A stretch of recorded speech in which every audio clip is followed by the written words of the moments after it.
Hi,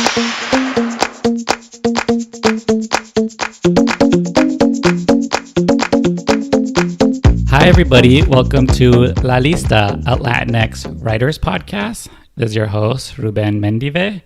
And today I think we're doing like a whole new type of episode. I have a great guest here for us. So I always have my guests introduce themselves.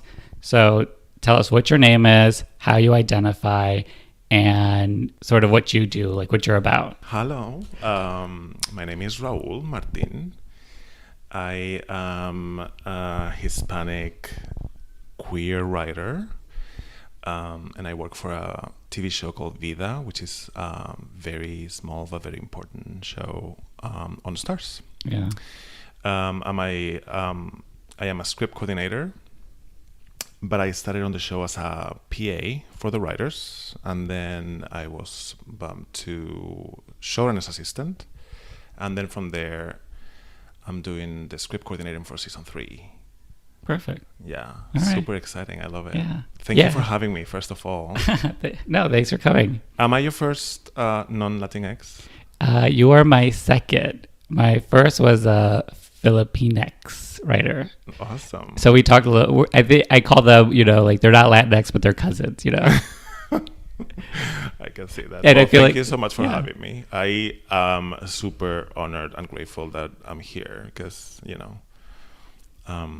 I love that I have the chance to, kind of like identify with parts of the Latinx stories without actually telling them myself because it's not my place. And that's sort of why I wanted to have you on, because I do want to like expand the definition of Latinx. And again, not to take away or to give something to somebody else, but also to like very much with Roger, who I had on. He's Filipinx, but we sort of connected from the Spanish colonization, right. The U.S. colonization, all this sort of. So that's why I thought you'd be an interesting guest to have, because, not all Latinx people are Hispanic, but a lot of us are. So I think it's so broad and so weird because there's so many definitions, or like people really think so many different things. For example, a lot of people identify as Hispanic just because they speak the language. But a lot of people, and they are also right, think that Hispanic is the same as Spaniard. So Latinx has nothing to do with it, which I totally get it too. Yeah. What I think, I am Hispanic because I'm from Spain. So I am a Spaniard, I'm a Hispanic. I understand my history. I wish things would have been super different, but they were that way. And the only thing I can do with my privilege and my position of privilege as a European is support storytellers that are Latinx and have their voices super low and super quiet because they are Latinx. And I think that everybody has the right to tell their stories, no matter where you're from, no matter what you look like, no matter how you identify. Everybody has the right to write, and nobody can tell you cannot write that, which is the amazing thing about writing. Yeah. The cool thing about writing is that you can take a piece of paper and a pen, call it iPad, computer, laptop, whatever, and write, and nobody can tell you cannot do that. Yeah. Now, if it goes somewhere, it's something different. But writing is that universal, which I think is great. Now, the problem is when I'm trying to tell a story and people stop it because they don't want to produce it, because it's not broad enough, because people are not going to identify with it. That is the problem. Yeah. And that has been the problem with a lot of storytellers in this country, unfortunately. Yeah. Yeah. And that's also another reason I wanted to have you on, is because I think it's, Hispanic, Latinx, Latino, Chicano, Chicana, Chicanx. A lot of these words are used as interchangeable, and I'm sure you have that experience too of like people assume you're Latinx or you're like of a certain like Latin American country or descent. Yeah, I get a lot of people coming to me and a lot of them get confused because it's like, you're super tall, so what are you? Like, that is so rude, first of all. Are you Argentinian, Italian? It's such a weird. I also get I was doing this workshop with UCLA, and there was this Indian girl who literally thought I was Indian, and she was so upset when I was telling her that I was not, and she was Indian, and she was like, "You have to be Indian," and I'm like, "No, I'm not." I don't know if it's because I'm like very mixed in the most beautiful sense of the world, which I love, or what was it? But yeah, sometimes people get confused. Yeah, and it's that whole thing of like, I think Latinx people also have this experience of like being like, some of us do, of being like racially ambiguous. Like I've got an Indian, my dad gets Pakistani constantly. Right. I've gotten a lot of Middle Eastern. I've gotten like, and that's a privilege within itself, because if someone doesn't know what you are, they can't assign certain like stereotypes and biases towards you. Right. But it also is, or they might, and they are wrong, and then it's like even worse. Yeah, then it's frustrating because then it's sort of like, if you're confident in your identity and people are constantly questioning what it is, and it's sort of, you sort of get defensive about it too. It's like that weird, there's definitely a privilege to being like racially ambiguous, but it's also like you get it from both sides, which I think is like a common experience for a lot of people. Right, which is we get into the whole, you're not Latin enough, or you're not black enough, or you're not white, whatever. So and I also want to share that my grandfather is from Spain. So he moved to Mexico like after Franco died. So I sort of have like a quarter of me is like has Spanish roots, which is like complicated, So yeah, with that, I want to just like full disclosure on my part that we share some common lineage. But also I want to get to you and your start, like where I always ask people, where are you from? I am from Madrid, Spain. I'm from a very small rural town in the north of Madrid. Now you can get to the city in maybe 40 minutes on a car, but before, when I was a little kid, it was a little longer because of the roads and everything. So it was still it was far from the city. So it was a very rural environment. My father is a construction worker. My mom works at a tourist attraction. We have we have a castle in the town. It's a 15th century castle, and my mom works there. Cool. She started cleaning the castle. And when we were kids, we would go.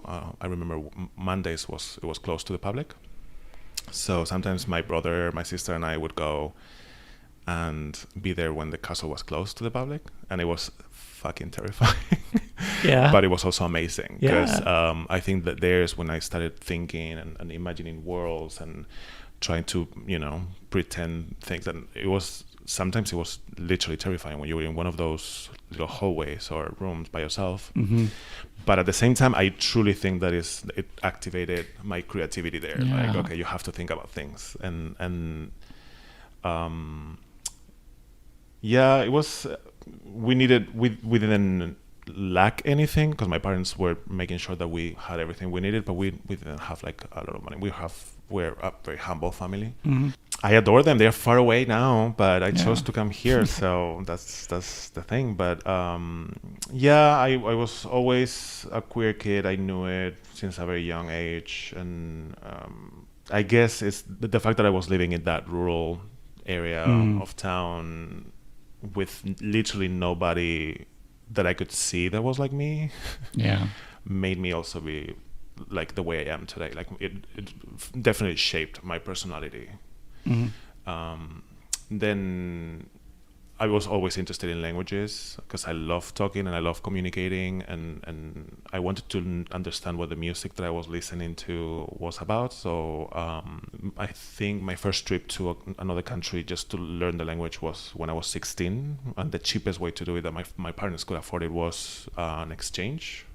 So I had a 16-year-old come into my house, and then I went to his house.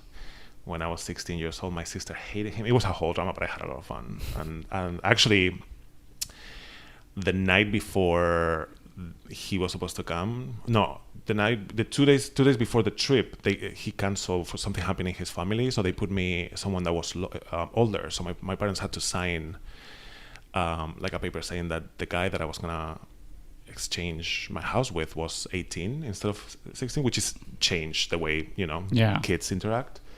So I was literally living for a month with this group of 18 years old in England when I was 16. So I had so much fun. Like the things that we did, it was like they could all drink, they could all go out and drive.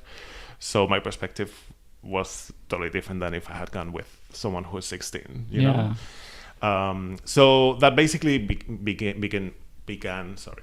Also, you're getting this podcast with my accent and everything, because it's not going to change. I came here when I was 29, so that is going to stay forever. That is fine. I love it. You know what? I always think that the problem with American TV or media, whatever, is I talk a lot about TV because I love TV and I am a TV writer. Mm-hmm. We need that. We need different accents and different... not different colors, of course, and shapes, but we need to get used, or the audience should get used to hearing other accents and be fine with it. It's fine to hear another accent and don't feel intimidated or triggered by that. Yeah. It's just cool. It's not against you. Yeah, and it's not like when we do see accents on TV or film, it's used as like the joke. Accent. Yeah, and it's always the same accent. Yeah. It's like, no, there's more variety of everything. I'm sorry, I'm jumping from one to... I do it all the time. Yeah, I started getting interested in other languages and other cultures, and there was a moment where I knew that I wanted to write. Actually, my first play. I'm not a playwright per se, but I want to be. Mm-hmm. Like I actively want to look into writing plays. But the first thing I wrote was a play, and I was 13 years old, and it was for my sister and her friends. Okay. Yeah. I'll tell you about it in a second, because I want to get back to the fact that that trip to England basically defined everything that happened after, because I did English studies. My parents couldn't afford film school. I couldn't afford it either if I was like working at the same time or studying. So what I decided to do is just English studies that was more affordable. So that's how I became a teacher, and I have been like writing on the side, but also teaching English. In Spain, I was teaching English, and then I got into a program called Visiting Teachers. They have been doing that for years, like over 25 years, between the two countries. So they send some Americans to teach in Spain. They bring some Spaniards to teach here. And they always tell you that it's just 1 year. The visa is for just 1 year. So it's like a professional development thing. And that's what I told my friends and my family when I got into this program. I don't know how many thousands of people apply. There were only 8 positions for California. And I passed all the tests and all the interviews and everything, and I got selected. And that's how I came here with my visa for teaching. And I was telling everybody, I'm just going for a year. I teach these kids, and then I come back. It's professional development. What am I going to do there with the Americans? And then the second week, I was already in love with the city. I was hanging out with friends. I really love my life here. My principal get renewing my visas. And here I am 8 years later. Oh, wow. Yeah. So that's why I wanted to tell you the story of England, because I'm sure that defined my way of wanting to leave and wanting to go out and live. I love my hometown. Like it's great. I suffer a lot of shit and bully and you know, stories like everybody else, but I still love going and seeing my friends and my family and people from town that I know that they have always supported me, you know? Mm-hmm. And, you know, I think it's like, it's kind of cool that like you got like free range of like this castle, because I think for a lot of times, like our references are very much what we see in the media. And, you know, I think Disney is very much like castles, princes, kings, princesses. And, you know, I think a lot of kids like play that sort of fantasy and like storytelling and pretend. But it's just funny that like you actually already had the castle, like, right? And you're just like, well, yes, like I think that's such a cool experience to like have a frame of reference for like these stories, and then literally have the setting, and then your imagination can just run wild. And, I don't know if it was my sister or me, but we used to say, yeah, my mom is a princess because she has a castle. Yeah. And then years later, I was writing something, either a story or something. And I remember writing something like a character answering to that and saying, "No, bitch, your mom cleans the castle," which it's fun. Yeah, I never had a problem with that either. Like, she was. That's also part of who I am, and I'm super proud of that. I always ask people like, who were you at that time, and like, how did other people see you just as, you know, a kid in this small town, you know? I think I was always the weird kid with not a lot of friends. Mm-hmm. If I had some friends, it was usually girls. Because I thought the boys were always kind of like very aggressive. Yeah. And even, you have seen me, I'm 6'8". I'm very tall. But even being this big, who also obviously defined my personality and who I am today, my physicality defined who I am as a person. Even so, I always felt like I was safer with girls, but still I was always very into my own world. Like I was always playing by myself or writing or reading, or I guess people saw me the same way. Like, is that weird kid, that lonely kid? I don't know. It's not that I had a sad upbringing or childhood, but I don't remember me being this outgoing person that I am today. I think that came later. Like a lot of people have weird experiences in high school. I loved my high school experience, but it's basically because the town was so small that we didn't have a high school. So all the small towns in La Sierra, the mountains, would go to a nearest town that was bigger, and there was a high school there. So I get to know a lot of people that were different and that were like more from other parts, different from my hometown. So I remember having a lot of friends from places that were not my hometown and loving it. And I did love my high school. I had I found some leadership skills that I didn't have before when I was in school. School was seriously miserable for me.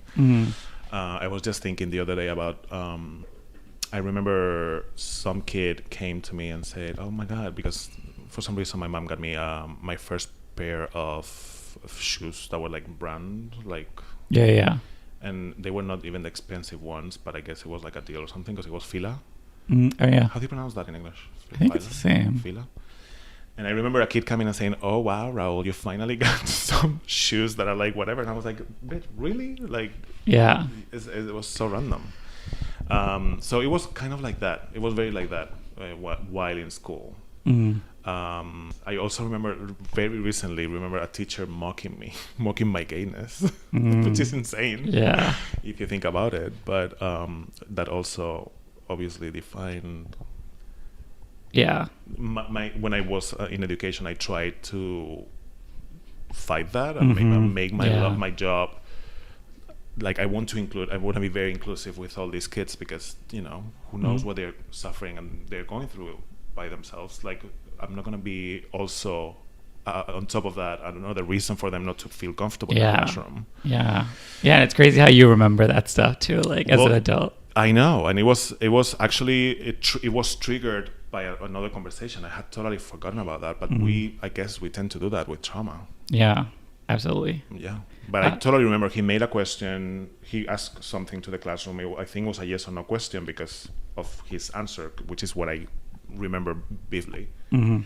And I replied with a no, but I guess I did it in a very flamboyant way because his response while mocking me was like bueno, like trying to make it very like I truly understood there. Okay, I'm trying to hide the fact that I'm gay, but it's not working because this teacher just made that in front of the whole classroom. So I felt like shit. And I thought that is horrible. Like how many more times he has done that to other kids in his career, whatever, I don't know. No, but it's true. It's that stuff of like that school environment lends itself to like people are picking at the thing you want them to like not even notice, right? And it's just crazy when an adult does it and you're just like, oh cool. Like I always tell people, like when I was in high school or growing up, I was trying to pretend to be like everybody else. Problem was I wasn't very good at it. Like, right. so it's also like that experience of being called out for something you're like not super comfortable with. Right. So you said that you couldn't afford to go to film school and you got into the like education path. Is it like when it was time to go to like university and all that stuff, did you know that film and like writing is something you wanted to pursue? Yeah. And where did that come from? I always wanted to I was always creating stuff. I remember being maybe 10 or 12 and paying with little coins to my friends to. I would put a play, like I would direct them. Mm-hmm. And one of my earliest memories was my mom would take an empty box of cookies, galletas Maria. Mm-hmm. Familiar. She would get the empty box, and do 2 holes, and she knew it was something that she knew I liked. Mm-hmm. So she would tell me, "This is your camera now," and I would have my camera, and I remember as early as that being a creative person. And then I remember paying my friends to be, I would create like a little set, like a backdrop with horrible painted trees that I would do. And then people put my friends to act there.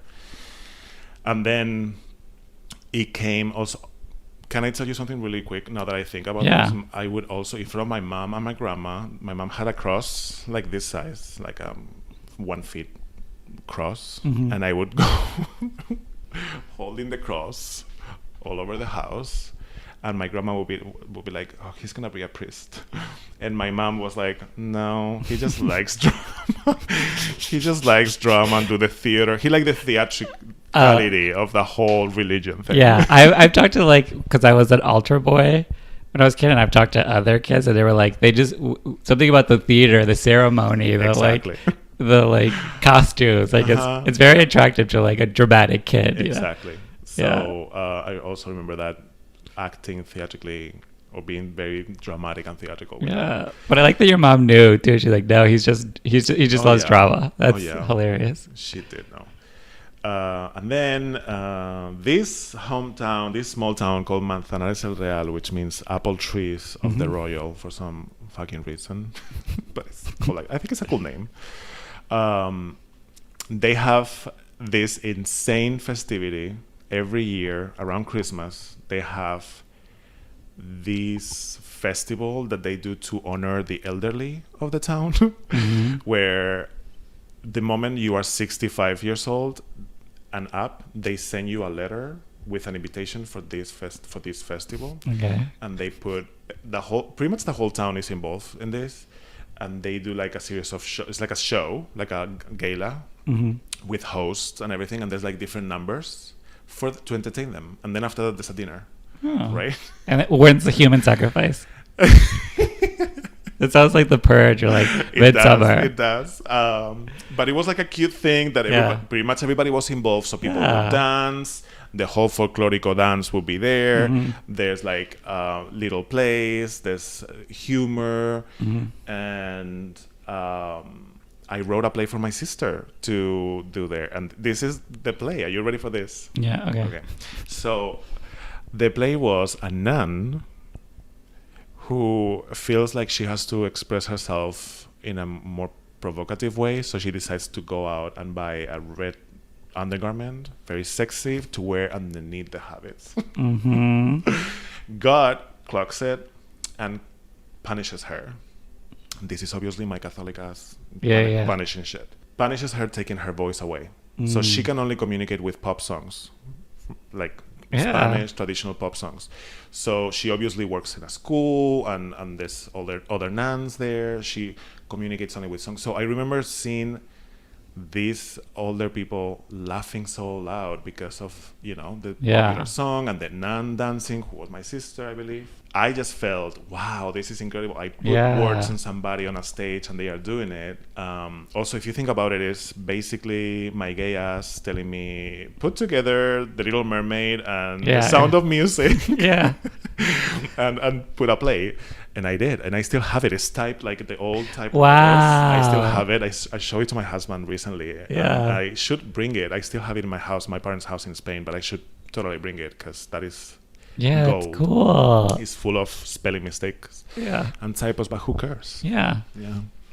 So let's talk about, like, you already told us, like, you go for this like program for the U.S. in the U.S. for a year. Yes. So visiting teachers. Yeah. So, like, what even like sparked you to like want to do that? Was it just like the experience from your student exchange program? Or I think I was it was when I was 28 years old. And I think it was at a time where everybody around me was either getting married or getting houses and I was still like, what am I doing with my life? You know, and familiar.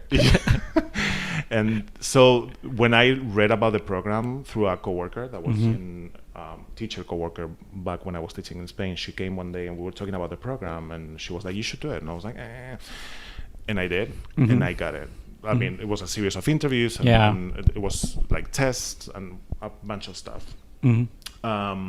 So I think I just needed to get out, to do something for myself, to see what it was. I have always traveled. I love traveling and I love communicating. So that was a yes. But I remember my sister telling me, you're going to stay. And she was right. Yeah. Because then I found love and Spain is home now. I mean, sorry, this is home. Spain is, every time I go, it's a little stressing because it's a little bit like being an eternal guest. Oh, yeah. To people. And there's a lot of times that you sit on a couch with friends and they're like, okay, so tell me your life in America. I was like, I don't know, ask me questions. I don't know what to tell you. It's life. So let's talk about, your... Yes, let's go back to writing. Let's talk about you and your first, year or so in LA. Like, what was it like? Like, was there a culture shock? Like, what's it like being like 28, 29 in this new city for the first time? Right. And like, yeah, like, was it fun? Was it enjoyable? Like, was it nothing like you thought it'd be like? I thought from the very beginning I knew that I didn't want to compare things that I knew because that it was not going to help me. If I start comparing, that means that I'm going to also choose something without being a good judgment. Yeah. Because obviously I'm going to tend to like more the things that I know better. So I decided not to judge anything. So when I came here, yes, everything was very different. I was constantly thinking, this is like in the movies, or this is like in TV shows, or whatever. But I was busy at work because it's a busy job. Education in this country, you're very busy. But I think that helped me to the moments that I was free, enjoy them really well. And I found good friends and coworkers that made that very easy. And I remember we came here, and for a week we were living in a dorm at USC. I guess this was paid for the embassy by the embassy or the consulate of Spain. And the 8 of us, the teachers that were here, were there for a week.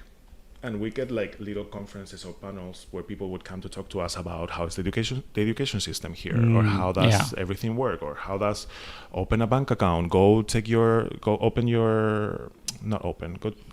social security number. Yeah.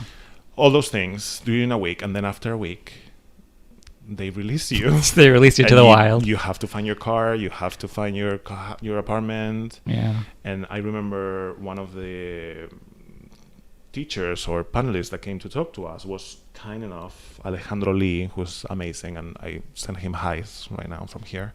Shout out. He drove a couple of us, or 3 of us, or 4 of us around the city just in case we wanted to see apartments. And I saw an apartment opening, and I liked that was front, so I was facing the street, and it was small but not too like shoebox. See, and I like it, and that's still the apartment where I'm living. Oh, it's cool. Rent control. Oh, I cannot get out of there because it's rent control. I'm angry at you that you've been living for 8 years in a rent-controlled apartment. Yes, so we cannot live because we should be saving way more, but we don't.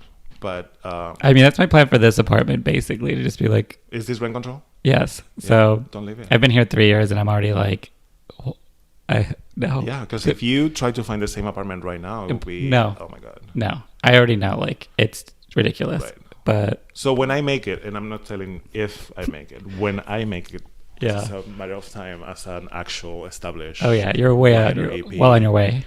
The plan is move somewhere bigger because we have also little Lucy with us, which is our dog. we'll move somewhere bigger, and then I would love to keep that as an office or something to go there, right? Yeah. Or whatever, because I cannot get rid of that. Yeah, that's like, it's not, you don't own it, but it's an investment for sure. Right. Like, Well, you know, it also will happen, which is a very LA story, that the landlord or the owners would sell it. Oh, yeah. Then they would kick us out. oh yeah. And, Wait, how many units is it? Like 24. You might be safe. How does the number of units depend on? Well, no, it's more of a pain in the butt to kick 24 people out. Well, Have they tried? without going into much detail, we have now like maybe 6 of the units are Airbnbs. Yeah. Because when the neighbors moved out, instead of bringing someone permanent, they just rent it as an Airbnb, Airbnb yeah. because they make more money, Yeah. obviously, because the Oh, price yeah. of the market has changed. So what they make a night is way different than what I'm Yeah. paying a night. in my Yeah, that apartment. happened at my old apartment. It was 4 units, so they were like, oh yeah, we can very easily try to get you all out. Right. Thankfully, this LA is pretty like good about like tenants, so we didn't stay. But even then, we like the writing was on the wall. So, but yeah, this also doubles as an LA housing podcast. It does. It comes up a lot, but it's good information for people to like see how expensive it is in LA. It is, and unfortunately, I have read everywhere that you could still make it as a writer if you don't live in LA, but you truly have your meetings here. Yeah. The executives are here. Yeah, the people. The people, the other writers, because you have to half of the job, if not more, probably more, is networking. Yeah, because the people that are going to hire you are people that know you. Yeah, yeah, absolutely. And it's like, because I moved to LA 6 years ago. I don't know if I could do it now. Like, just how expensive everything is. Like, I haven't looked for an apartment in a minute, but 3 years ago, I was like, this is impossible. Like, I lucked out with this place. Yeah. But yeah, it's a very expensive city. Yeah. I can't leave my front door without spending $20, like, at least. Like, yeah. So that's our advertisement for LA. Move here, spend all the money you have, and barely get by. Or stop moving here, Yeah, which is also an option. I don't know if that's going to happen. Just kidding. But we're just like, get out, it's closed. So you're in LA and like yeah, so I think I stopped talking about that. But basically what happened is that literally maybe 3 weeks later, I knew that I was going to love the experience. And if I had to stay for a year, fine. If not, I would just go. But it is true that even though there's a lot of good content in Spain that is being created right now, like if you go to Netflix, there's a bunch of shows that are from Spain that are really good content, you know, like it's La Casa de Papel in Spanish. I don't know how it's in English. Yeah. Oh, yeah, that is a good show. I have seen that. Elite or Elite, which is the internet's blowing up about that one, yeah. Second season is coming now. Las Chicas del Cable, Paquita Salas. There's a lot of content that is worth watching, and they are building. Netflix is building like one of the biggest studios in Europe, and is Western Europe, and is in Spain. It's literally 20 minutes away, coincidentally, in the same town where my school was when I was a teacher there, in Tres Cantos, Madrid. So even though there's that thing that is happening, there's not like an industry. There's not that many opportunities. It's people that have been there forever, the ones that are working on it, or there's not such a thing as an industry here, like we have here. So to give you an example, literally 6 months after I moved here, I filmed a short film because everybody around me was into that. That didn't happen in Spain. I would have to put together a crew, and that was it's not my neighbors. Here, my neighbors were literally in the film. So it helps that you're in LA. So that helped me also being super creative and also writing at nights when I would come home from work or during the weekends. I remember writing until 2 a.m. because I knew somebody was going to be reading the following day, you know, and I started taking these workshops and started going online to see more specifically what I needed to do to make this, instead of my dream and my hobby, a reality. Because there was a point in my career where I was miserable, and I thought my students deserve someone that can give them 100%. And right now I'm not on my 100%. So I'm being unfair to them and to myself. Fun fact, last night I ran into one of my students with coworkers. The VIDA people went out last night, and It was all over the gram. it was all over the gram. Yeah, we were celebrating some writers leaving, but also half birthday. Mm-hmm. And I saw one of my students, and I heard Mr. Martin, and I freaked out. I was like, "Wait, what? That takes me years back." Yeah. And it's nice when you see people moving on with their lives and having things. It's like, oh wow, I was kind of like involved in the life of this person. Yeah. And that is a great feeling. But there's a lot of good things and bad things with education system, like in every other country, of course. But there was a moment where I could not take it anymore, and I had to write not as a hobby but as a way of living. Mm-hmm. So that's when I decided to make the move to writing, and I started. I did UCLA professional writing for TV. Mm-hmm. Super useful in many ways. I met great people there that I'm still in contact with. Mm-hmm. And then I took all the workshops that you can take in this city. I know the schools and the classes that they are offered, and I took a lot of them. Mm-hmm. And in one of those, one of the speakers, it was basically the workshop worked the following way. You would have to work on different aspects of your script. First week is characters, second week is whatever. And the week I won't forget ever. The week we have to talk about tone and world of the show that we were creating. Mm-hmm. The speaker was a writer that by then was working on a show for the non-Network, for Oprah, and I was pitching my world and my tone of something that I was writing, which is super queer. It was a story that I wrote a long time ago based on my favorite drag queen in Madrid called La Prohibida, which she's huge in Mexico too, by the way. I love that.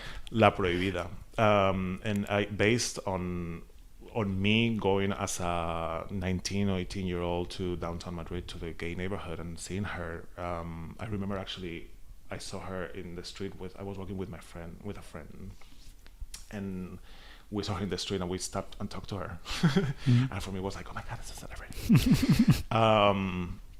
So I wrote this story called Queens that is a pilot based on the oldest cabaret club in Los Angeles, run by these drag queens, and one of them is killed at night. So it's the pilot is basically how they deal with it. Yeah.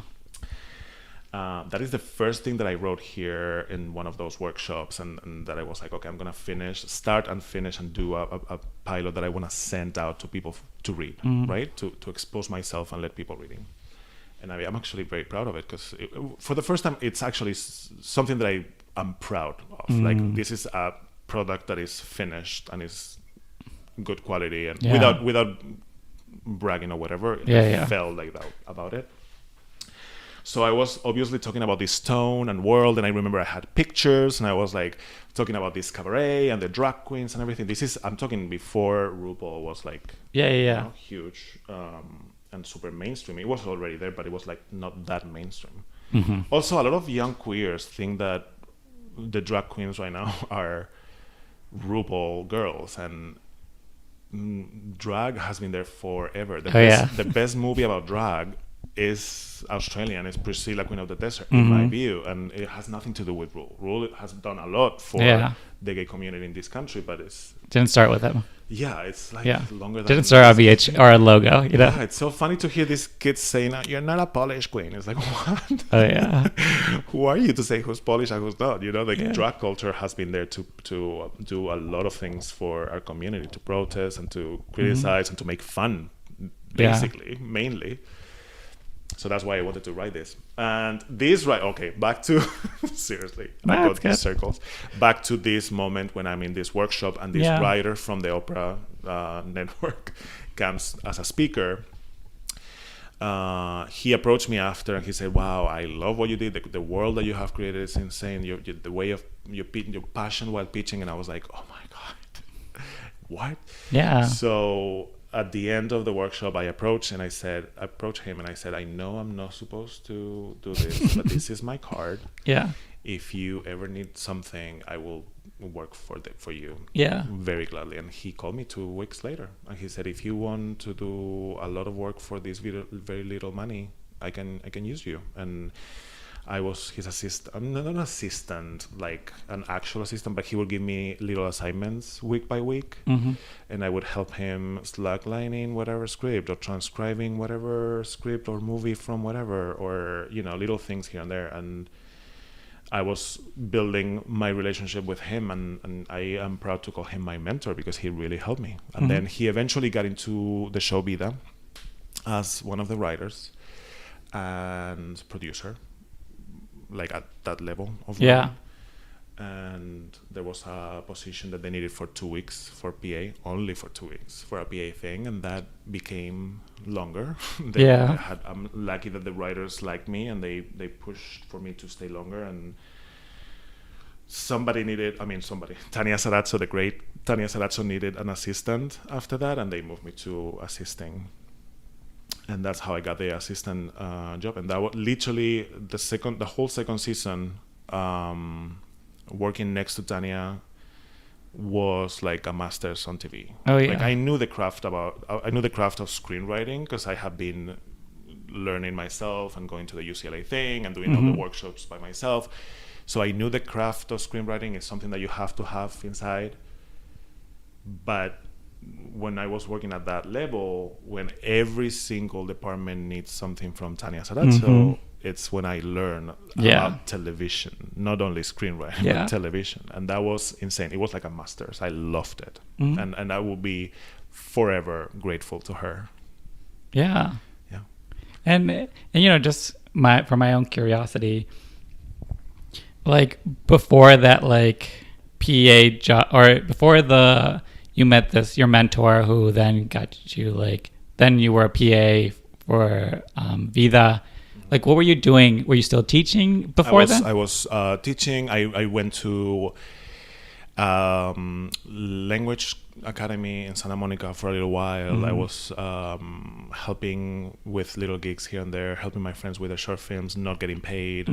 Obviously, the fact that I had my amazing husband next to me made it possible, because I wouldn't be able to afford anything if I was not getting paid. But I had the stability and the luck to have this amazing person next to me that we are still in debt for that, to be honest, because it's 2 people living from the salary of 1, and his level is, we're very laid back, down to earth people. We don't have like eccentricities. Our level of life is very simple in a good sense of like we don't.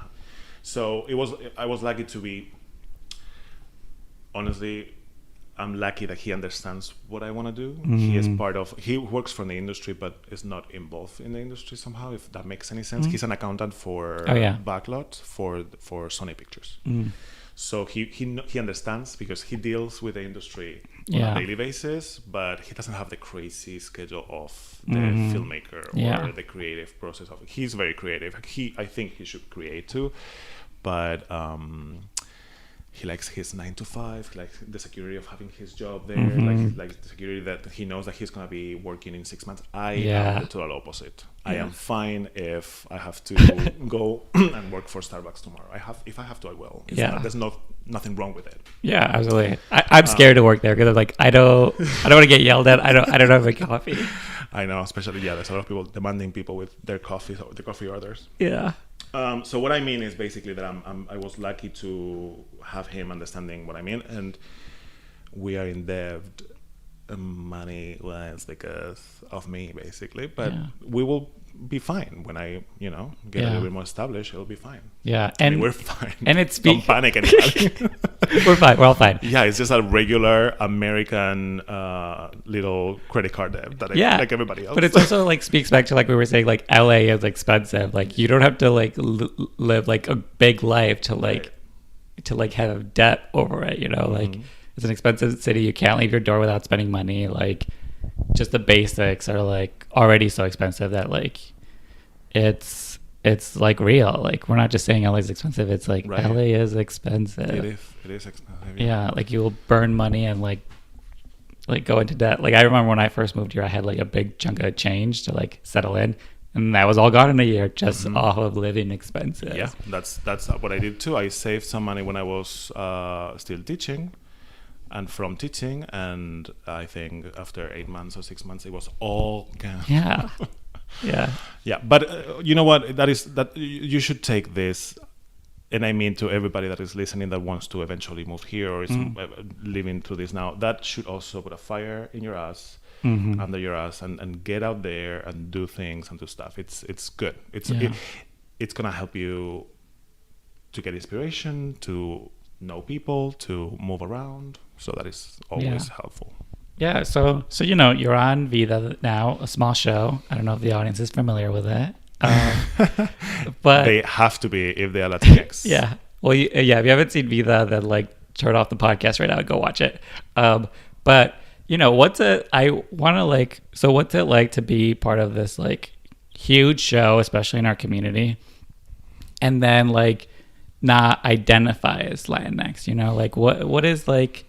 I'm just curious about that, like being like Latinx adjacent, but not it, but then being on like a very Latinx show. That is a perfect way to put it. I say extremely grateful that I have the chance to be there.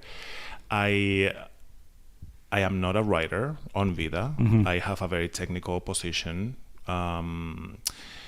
which what I mean by this is that the natural or the organic way of moving up on a show, a lot of script coordinators move up and get hired as writers later on. It's not going to happen with me, and I love that. As weird as it sounds. Yeah. And this is the reason why. Every single writer on that room is Latinx, because the stories that they are telling they are Latinx stories. So there's no room for me there, and I totally understand that. Yeah. It's not gonna be an authentic show if the person telling the story is not Latinx. So I am fine with that. Yeah. I am getting all this experience and learning all this experience with amazing and talented women that are sitting there every day bringing this show to life, and I understand my position, and what I do is support their needs and learn as much as I can, Yeah, that's like super like this is the best way I can say it. That's like a super like grown up thing to like know about yourself, Right. It's just not my show. It's if there's a show about immigration, I will be perfect for it. If there's a show about queer, and we can talk about that later if you want to, because most of my samples are about that, it will be perfect for me. If it's a show about dealing with your own insecurities because of your physicality, that is a show about me. Those are shows that I could, be perfect for. But I understand that this Latinx room has to be that way, and I love it. And the show, in a show where pretty much all the head departments are female, there's a lot of Latinx in every single department. It's great, and that's what makes the show great, and that's why we have a 100% in Rotten Tomatoes, Yeah, and because that truly speaks to like being an ally, in the sense that you're like, that's a great job, but it's not my job. It's not the job for me. That is somebody else's job. Like, exactly. That is an opportunity because I think sometimes you look at like the media landscape and writers' rooms and stuff, and you're like, wait, why is this person even there? Like, right. Like, and it's frustrating. Why are you telling these stories? Yeah, it doesn't feel authentic, and it feels like. Well, I have seen a lot of members of the industry that want to be super woke, and I have heard people saying something like, well, what you have to do right now is just put some underrepresented people and some underprivileged people, and then as a character, and then you have it financed, and you can have a show, you can have a movie. And that is also not really the approach, I think. It's like you should leave total control from the top. Yeah. VIDA, I have heard Tania Saracho saying this so many times. One of the reasons why the show happened is because of the influence of Marta Fernandez, who is this Hispanic woman who worked at Stars, who obviously wanted this type of projects told, this type of stories told, and that's my inspiration. I want to be like a Marta Fernandez in the industry, and I want to facilitate all these stories to happen. You know, I mean, my goals will be staffing. I want to be staffing because I enjoy getting involved in other stories, and I also think that ultimately our job as writers is make somebody else's stories greater, especially in television. It's not like features. I feel like you can be by yourself and you work in your little room and you create your feature, but television is a lot of group work, which I love. So I would love to be staffed and to tell stories of other people and contribute to those stories. But eventually I would love to sell my own stuff and be an EP and have like projects here and there. I would love to be bicontinental, honestly. I would love to be able to sell in Spain, but also sell here, and have projects here and there. Yeah. I mean, that is a long shot, but hey, that's what I want to. I would love to show run. Yeah. I love and I learned so much from the best. So I'm happy and lucky enough to have experienced that. Yeah. Yeah, and you know, and I think you make a good point that like VIDA and the room and the people that work there and the show that's been produced it wasn't done by chance. It wasn't an accident. It was like very purposeful decisions to like have a all Latinx room, to have queer writers, to have women, to tell stories that are Latinx that are not about crossing the border uniquely and seeing the classic Cholo and seeing the classic Narco without naming other shows. What I mean is that there's more than that. There's more other stories that had to be told. And that's why I think it's important that they are told by Latinx people. Because, we have rooms that are full of white dudes telling stories, which is fine for the shows. But if there are 500 shows right now on air, how many can you fully identify on?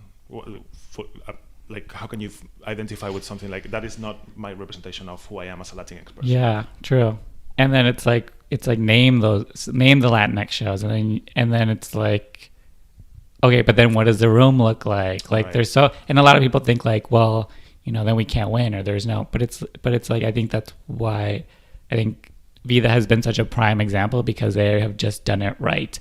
They have made the effort to be inclusive, to tell different kinds of stories, and you know, that's what I admire so much about Tanya, is like she does the work. She doesn't just say inclusion this, inclusion that, diversity. She's like, no, when I'm the person in charge, I'm gonna make these decisions to make sure that like I build a room that you know is like organic and valid and you know, because there's other Latinx shows out there that I'm like, can you even call it a Latinx show? Because like the people running it, the people behind the scenes, like I feel like there was a moment.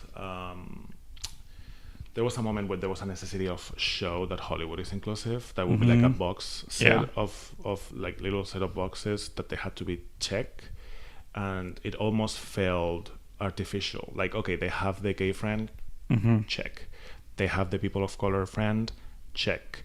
There was a show that I remember when I was watching it. It's an American show, and I remember watching the show from Spain, and I swear that they had all this diversity the first season, and one of the characters even died, and then second season none of that, and it felt like, okay, they have the checks and they have done this, we're good with it. I think it's time to have actual people, which is also is happening, of course. And I'm very happy about it. Because I think you're right. A lot of times it was done just for show, to be like, we're doing it, and I think VIDA and Tanya was like, no, this is how you actually do it. Like, and it makes a world of difference. You know, like that's why it's resonated so much with people, and it's all everyone talks about on this podcast, because it's like it's like something we're excited about. It's like we're so starved for it that like. It just, the show came around and just like speaks to you in a way that nothing else really has before, especially on TV. But I think they're doing amazing work, and I really admire that you were like a big enough person to realize like, and even be an ally, to be like fully understanding the work that the show is doing and your part in it. Exactly. And that there's limits to that too. Like, it's also very tricky for me, because I totally understand that. Without categorizing or putting tags to shows in terms of race, because of my, I'm not gonna say accent, but the fact that English is not my first language, it's also very difficult for me to break in a room that is a white room. Yeah. You know what I mean? Because yeah, it's always going to be someone with an accent trying to write American stories. Or I'm very lucky that happened, my break in or my step into the industry or whatever you want to call it happened with VIDA, because it had to be also a room that was open to having me being, you know, Spanish and with, you know. Yeah, I think that's so true. You know, the people that I do talk with on this podcast that have accents, it's a real like thing that they like are a little bit insecure about, because I am terribly insecure all the time, because every day there's somebody that kind of looks at me like, what did you just say? Or kind of repeat what I say to make sure that it's what I meant. Or so sometimes it's insecurity talking and being like, oh, they are not going to understand what I'm saying. Or, you know, it's a little bit of anxiety. Yeah, no, and I definitely, you know, my parents both have accents, and a lot of immigrants that I talk to that do have accents, it's something that they like, because, you know, I was just talking to a guest a couple of weeks ago, and she was saying like the look on the person's face when you realize that they don't know what you're saying. Exactly, that is terrifying. Yeah. Most of the time, a lot of the times, I have had a nice experience. But I have also, I know people for a fact that they are like in my life. Yeah. That I know that every time I say something, they're going to kind of repeat it to make sure that they understand. Yeah. And I swear to God, I hate that. Yeah. It's insulting. Yeah, and it's such an American thing that like accents speak to like a level of intelligence, just because, like you said before, we don't have like education and examples of people with an accent on television in our lives. Right. You know, when I went to school or in college, you know, had some like professors from Pakistan, and I had friends who were like, I don't understand a single word they're saying. Right. And I just grew up with accents, so I was used to. And it was just that's the first time when I realized like, oh, it's different. But I've also known like my parents growing up, like my parents are still insecure about their accents. They've been here 20 years. And I don't know, it makes me sad for them that they like still feel like, you know, like they're not really quite in, you know, they're not being understood, they're being diminished, they're being like put aside, because I also think it's a matter of having an accent but then having a specific look. Oh, absolutely. It also changes the whole thing. Because if somebody has an accent but the look is more Western European or white looking, it's like, oh my God, it's so cute. Yeah. They have an accent. Yeah. But then if the accent comes from a, you know, brown person, indigenous looking, then is when the accent becomes more triggering. Yeah. I think it all comes to races. Oh, absolutely. Yeah. That is the basis of that whole. Right. Yeah. Yeah. And, you know, I'm an immigrant, but I don't have an accent. I don't think I have an accent. And I understand that there's privilege with that it's like, and I think you're right. We do have to like make characters with accents. Yeah, and make it normal. Yeah, and have the actors also have an accent, because that's the other thing. We talked about this in Lindsay's episode. It's like when people fake an accent, you're just like, so you're just dressing up, I guess, which I guess is what acting is, but it's like, exactly, it felt real, and that's why it was like, oh, cool. But so now we're at the point of the podcast where I ask my guests to, you know, shout out people other writers that they admire, you know, heroes of yours, peers, people who you see out there doing good work, and you want to, and I always call it Instagram stalking, because I do that with writers. I Instagram stalk them because I see them constantly posting like amazing work. Right. And I'm like, I'm a fan. We've never met, but I'm a fan. So do you have any? I do. I have Cristina Nieves. She is our VIDA writer's assistant. She's an amazing assistant, but I hope she stops being assistant soon, because she truly has to be staff in a room. She's great. There's something I love about Alexis Garcia Roca. She's a Perolite girl from BuzzFeed. We're together in a writer's group, and she's also writing feature. And I'm loving what she's doing. She's an amazing person. Curly Velasquez, also Perolite boy. I'm familiar. Huh? Familiar with him. Yeah. I feel like he's on the same level as VIDA, just like general, like, oh yeah, everyone knows who that is. Yeah, he has an amazing idea for a show cool. that he is working on right now, and he is insane. It's a very fresh, nice type of idea. Elliot Feliciano, he's our PA on VIDA. He's great. And Boricua, which I love this word, Boricua. I say it all the time that I can, every time that I can. He's doing great stuff with web series and also a great writer.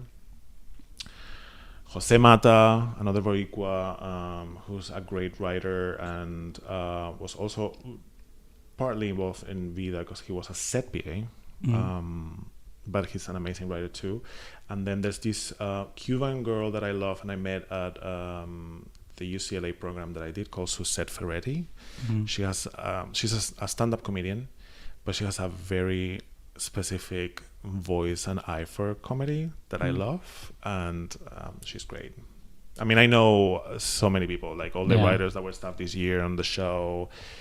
I know a lot of people that are also non-Latinx, but I think you're more interested in I mean these voices, so I also use shouting out. I use this as an opportunity to also like know who I should be following and reaching out to. But yeah, you've named some great people, some that I am currently Instagram stalking, so I admire a lot of their work, and I like how my avenue for that is Instagram.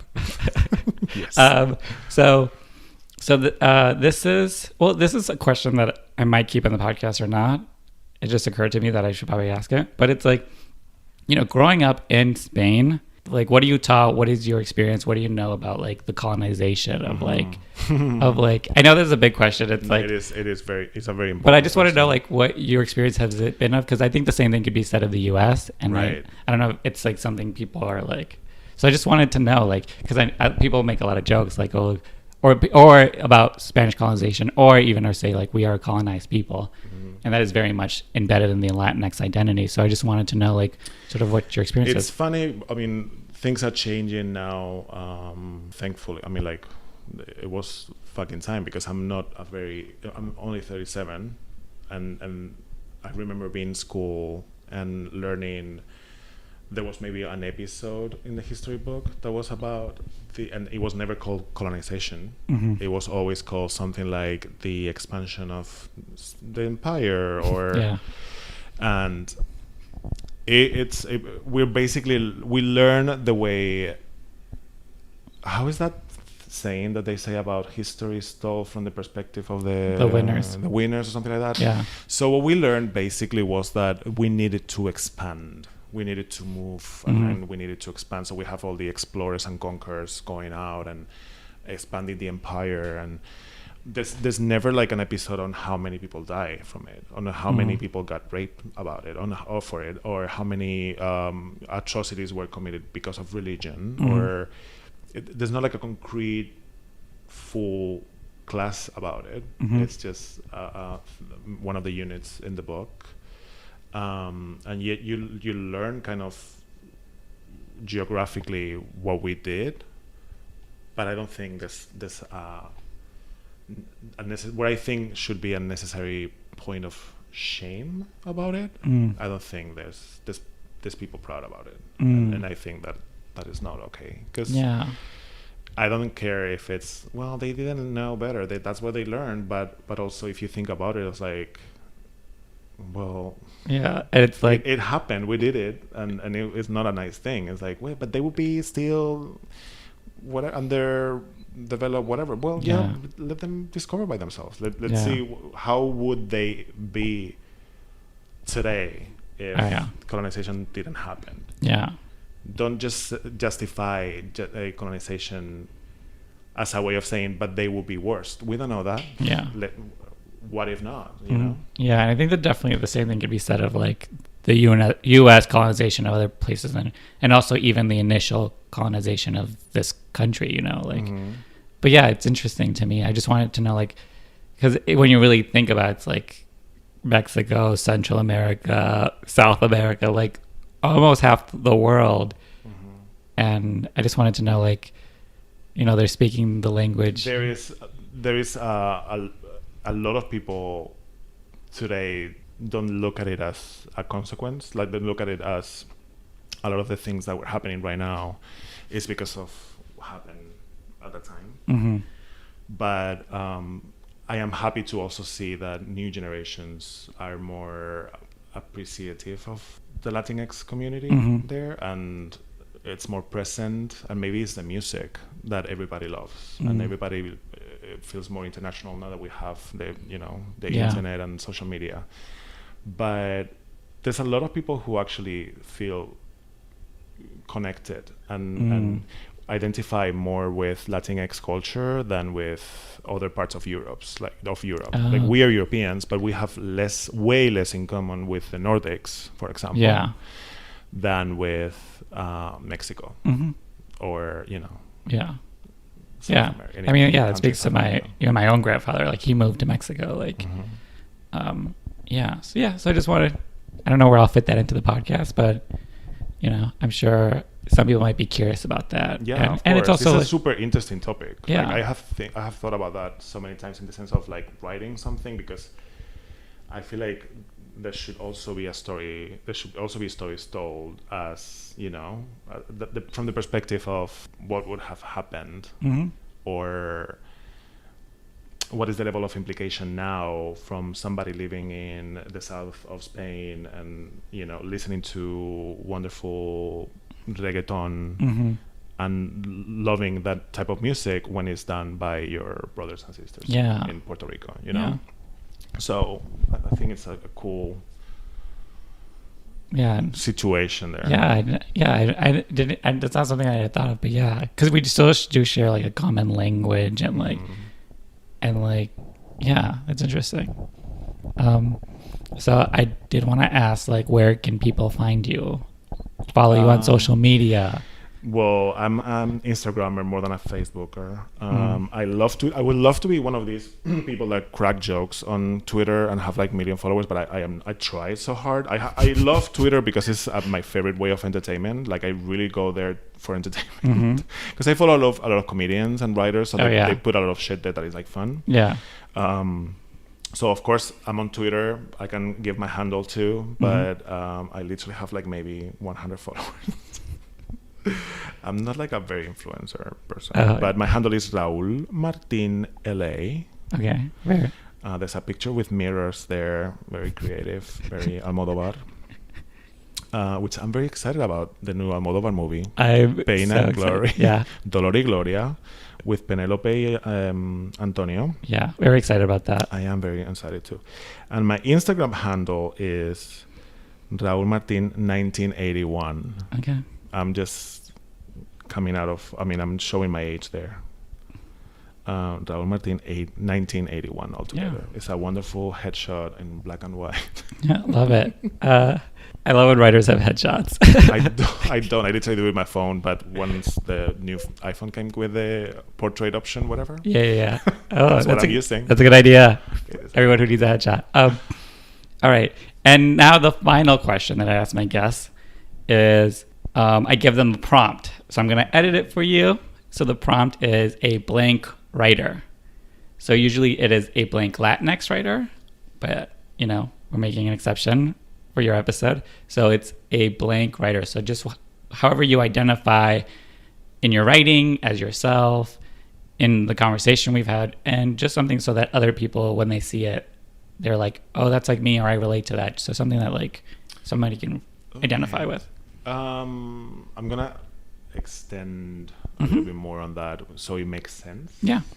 I don't see myself on TV in the sense that I see queer stories, of course, but the representation that we see in media, it's usually a more twinky version of a gay person. It's usually this thin gay guy who knows about fashion and design, and that is true, that exists, and it's super necessary that we show that, as well as showing coming out stories. It's very necessary that we show that to make it there, like it's part of everyday life, it's normal, it's as necessary as it is. We need to expand the definition. It doesn't represent who I don't see people that look like me on TV, and I don't see people that look like my husband on TV, and I want to tell those type of stories. Most of my samples for writing